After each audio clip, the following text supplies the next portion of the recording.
ఇన్నాళ్ళ ఈ బిజినెస్ చరిత్రలో ఈవిడ ఎంత ఎనకేసుకొచ్చిందో, ఎంత నొక్కేసిందో ఎవరికి తెలుసు?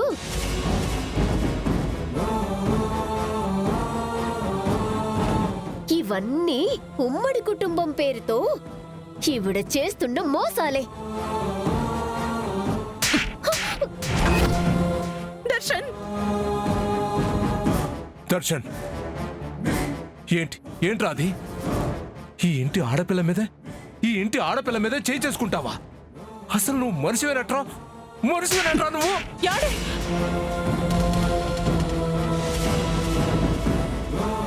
పెదనన్నా, కళ్ళ ముందు జరుగుతుంది చూస్తూ కూడా కూతురుని మందలించడం మీకు చేత నవ్వటం లేదు, కానీ నా మీదే చేయి చేసుకుంటావా? అసలేం పెద్ద మనిషివి నువ్వు.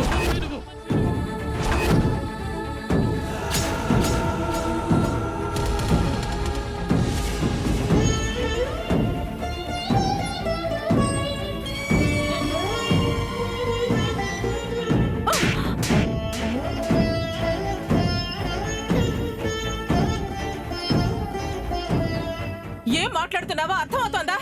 చిన్న పెద్ద తేడా లేదా నీకు? ఆ మర్యాద ఇచ్చి పుచ్చుకుంటే అందరికీ బాగుంటుంది.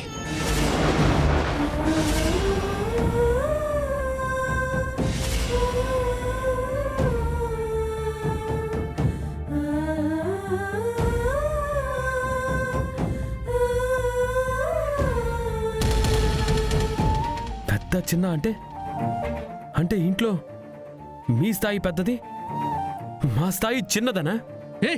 నేను మాట్లాడింది దామిని ప్రవర్తన గురించి అన్నయ్య. నీకు కూడా అర్థం కావట్లేదా? నీకు కూడా బుర్ర పాడైపోయిందా?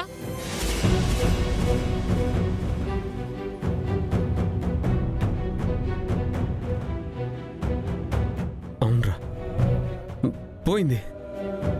ఇంతకాలం ఈ ఉమ్మడి కుటుంబంలో ప్రేమలు ఆప్యాయతలు మాత్రమే ఉన్నాయని ఎంతో గొప్పగా ఫీల్ అయ్యాను.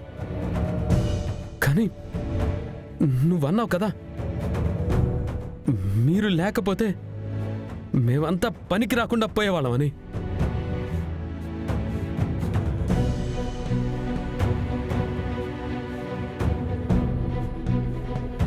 ఇన్నాళ్ళు మేము మీ కింద చెప్పుల్లాగే ఉన్నామని అర్థమైంది. ఆ చెప్పుతో కొట్టుకుంటే గానీ మాకు బుద్ధి రాదురా.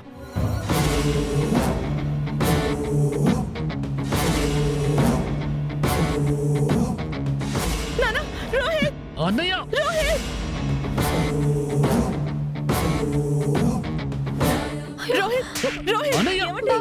అన్నయ్య, చెప్పేది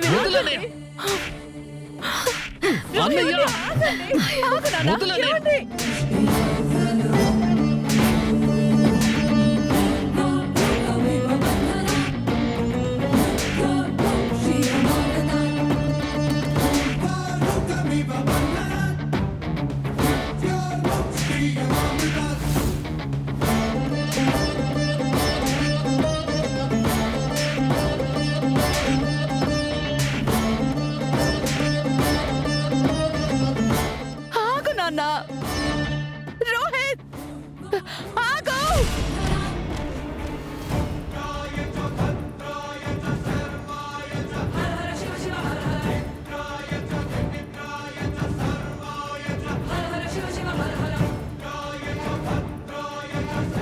రోహిత్, దర్శన్ ఆవేశంలో ఏదో అలా నోరు జారాడు గాని తన మనసులోనూ మాలోనూ ఏ రోజు ఆ ఇంటెన్షన్ లేదు నాన్న.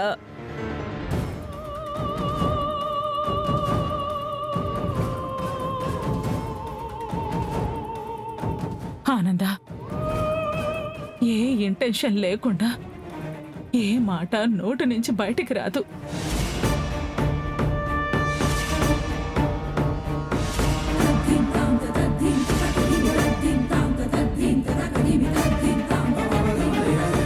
ఇంతకు ముందే దర్శన్ 1-2 సార్లు ఇలాగే కదా అన్నాడు.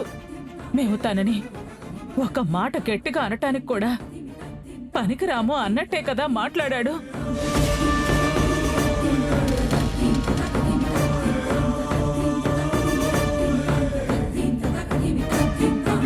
తర్వాత నువ్వొచ్చి కన్నీళ్లతో బాబు పొరపాటుగా నోరు జారాడు అని క్షమించమన్నావు. పిచ్చిదాన్ని. అప్పుడు బాబు నిజంగానే పొరపాటుగా నోరు జారాడు అనుకున్నాను.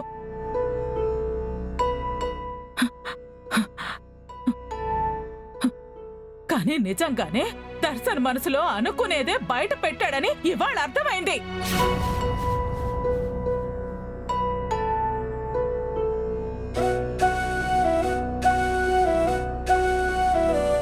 లేదక్క, దయచేసి ఏదేదో తప్పుగా ఊహించుకోకు.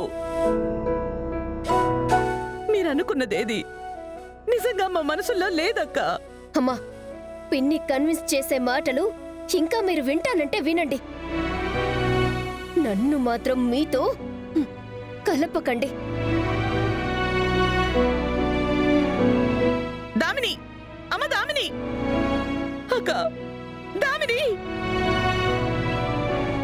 దామిని, నేను చెప్పేది వినమ్మా. అమ్మ దామిని.